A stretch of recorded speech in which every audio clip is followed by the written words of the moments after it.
we will get it.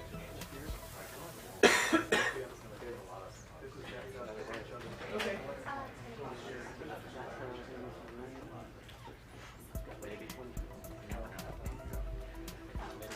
Hey George, that guidance I had provided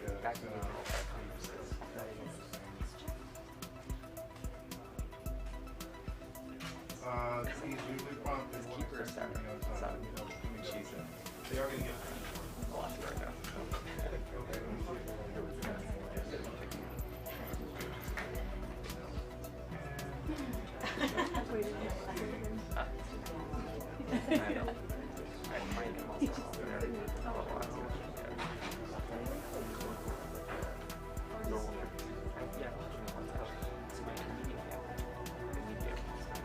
Expecting he's on time. We're going to He'll be on time. Yeah, they're saying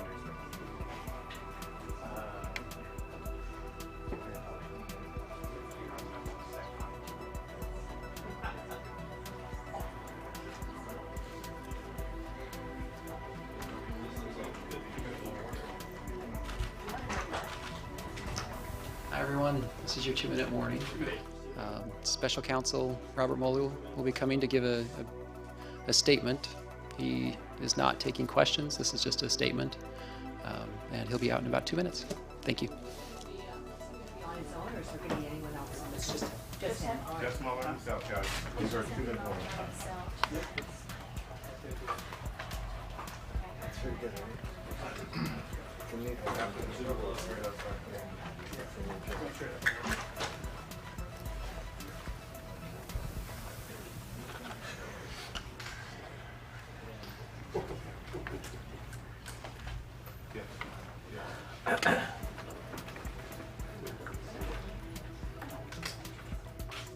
Hey, Bob.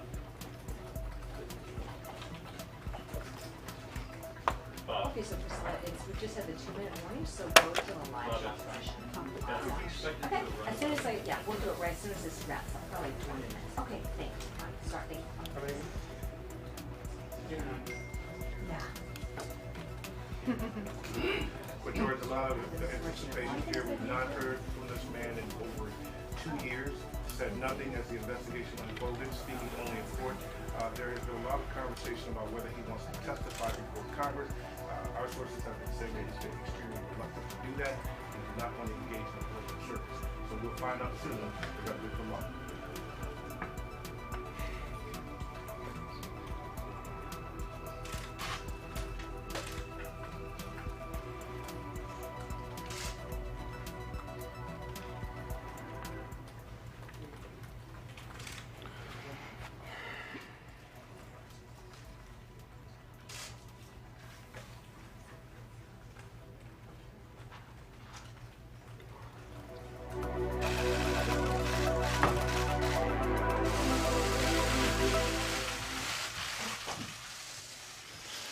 Good morning, everyone, and thank you for being here. 2 years ago, the acting Attorney General asked me to serve as special counsel, and he created the special counsel's office. The appointment order directed the office to investigate Russian interference in the 2016 presidential election. This included investigating any links or coordination between the Russian government and individuals associated with the Trump campaign. Now, I have not spoken publicly during our investigation. I'm speaking out today because our investigation is complete. The Attorney General has made the report on our investigation largely public. We are formally closing the special counsel's office, and as well, I'm resigning from the Department of Justice to return to private life. I'll make a few remarks about the results of our work. But beyond these few remarks, it is important that the office's written work speak for itself. Let me begin where the appointment order begins, and that is interference in the 2016 presidential election. As alleged by the grand jury in an indictment, Russian intelligence officers who were part of the Russian military launched a concerted attack on our political system. The indictment alleges that they used sophisticated cyber techniques to hack into computers and networks used by the Clinton campaign. They stole private information and then released that information through fake online identities and through the organization WikiLeaks. The releases were designed and timed to interfere with our election and to damage a presidential candidate. And at the same time, as the grand jury alleged in a separate indictment, a private Russian entity engaged in a social media operation where Russian citizens posed as Americans in order to influence an election. These indictments contain allegations, and we are not commenting on the guilt or the innocence of any specific defendant. Every defendant is presumed innocent unless and until proven guilty. The indictments allege, and the other activities in our report describe, efforts to interfere in our political system. They needed to be investigated and understood, and that is among the reasons why the Department of Justice established our office. That is also a reason we investigated efforts to obstruct the investigation. The matters we investigated were of paramount importance. It was critical for us to obtain full and accurate information from every person we questioned. When a subject of an investigation obstructs that investigation or lies to investigators, it strikes at the core of the government's effort to find the truth and hold wrongdoers accountable.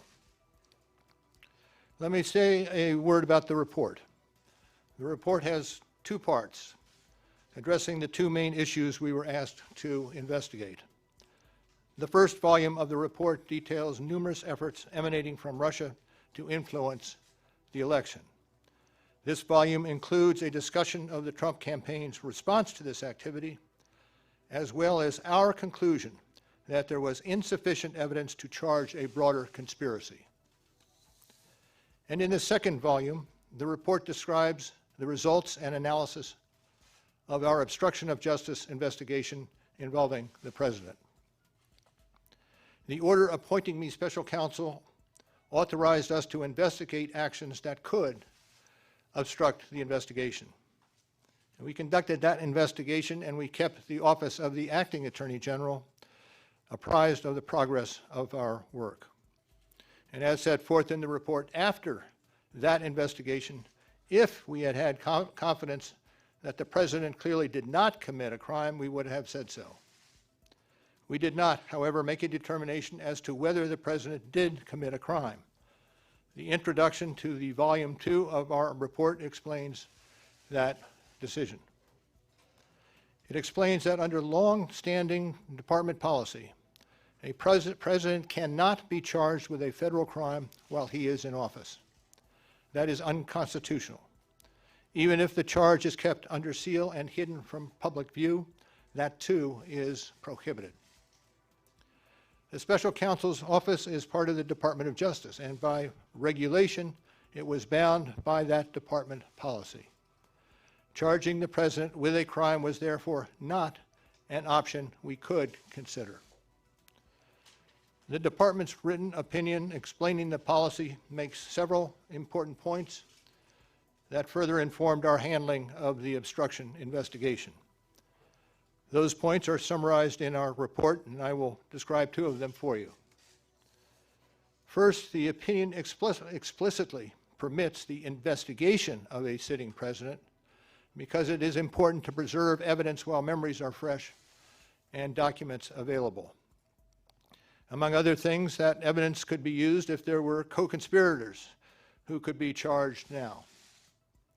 And second, the opinion says that the Constitution requires a process other than the criminal justice system to formally accuse a sitting president of wrongdoing.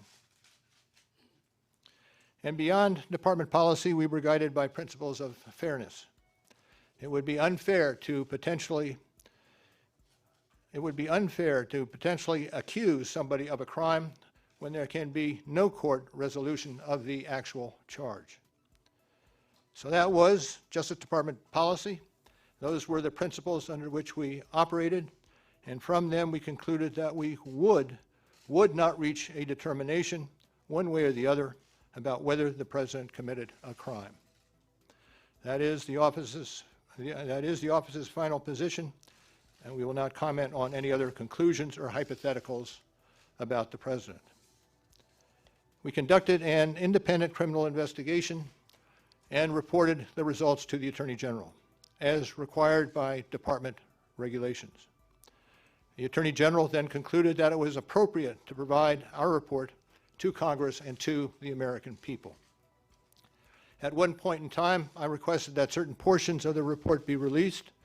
The Attorney General preferred to make the entire report public all at once, and we appreciate that the Attorney General made the report largely public, and I certainly do not question the Attorney General's good faith in that decision. Now, I hope and expect this to be the only time that I will speak to you in this manner. I am making that decision myself. No one has told me whether I can or should testify or speak further about this matter. There has been discussion about an appearance before Congress. Any testimony from this office would not go beyond our report. It contains our findings and analysis and the reasons for the decisions we made. We chose those words carefully, and the work speaks for itself. And the report is my testimony.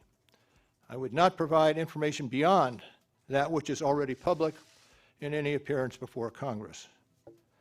In addition, access to our underlying work product is being decided in a process that does not involve our office. So beyond what I've said here today and what is contained in our written work, I do not believe it is appropriate for me to speak further about the investigation or to comment on the actions of the Justice Department or Congress. And it's for that reason I will not be taking questions today as well.